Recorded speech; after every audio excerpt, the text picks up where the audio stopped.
Recently, while going through a practical difficulty, I was being counseled by an older brother in the Lord. And I mentioned to him, I'm praying for patience through this thing. Mm-hmm. Now, he was quite insistent that I needed to ask God's forgiveness for praying that. And I thought to myself, I could pray for an increase in love or joy or peace or patience or kindness or any of the fruits of the Spirit. Why would I need to ask forgiveness for praying for patience?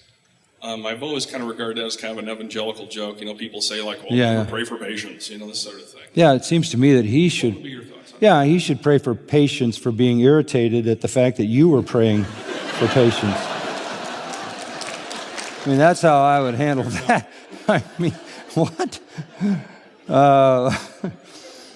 We certainly have the responsibility and the right and the privilege to ask the Lord to grant to us all those graces, to prayerfully ask Him for those. Give me patience, give me endurance. That's a very right thing to do, a very spiritually minded thing to do. Well, what is the assumption? That I'm already perfectly patient and I don't need any more? Or I already perfectly love and I don't need any more? I don't think we're saying that that's not available to us. I think what we're saying is it is available to us. Lord, help me to draw on that. Help me to exercise that. Help me to tap that. I would say just with regard to patience, the people who have the most patience are the people who have the highest view of the sovereignty of God. A pastor said to me yesterday in a Q&A down in Houston, he said, what do I do when people that I've worked with and tried to care for and invest my life in are cantankerous and resistant and critical and make life difficult and produce disappointment? I said, don't worry about it. I wouldn't worry about that. Why would you worry about that? The Lord said He'd build His church and the gates of hell couldn't prevail against it. You just be faithful, joyful, take your ministry, fulfill it to the max. Don't worry about that. Now, if you think that you have to orchestrate your life, if you think you've got to get control of every component, you're going to be impatient. And you're going to be more impatient the less things you control. But if you yield to the sovereign God who orders everything according to His will and just walk in obedience to Him, doesn't matter. Doesn't matter what comes because He's in control by His power and His providence ordering your life. The more clear your view of the sovereign purpose of God and His control in your life, the more patience you will have. Patience is the virtue that comes to those who don't try to control everything in their lives.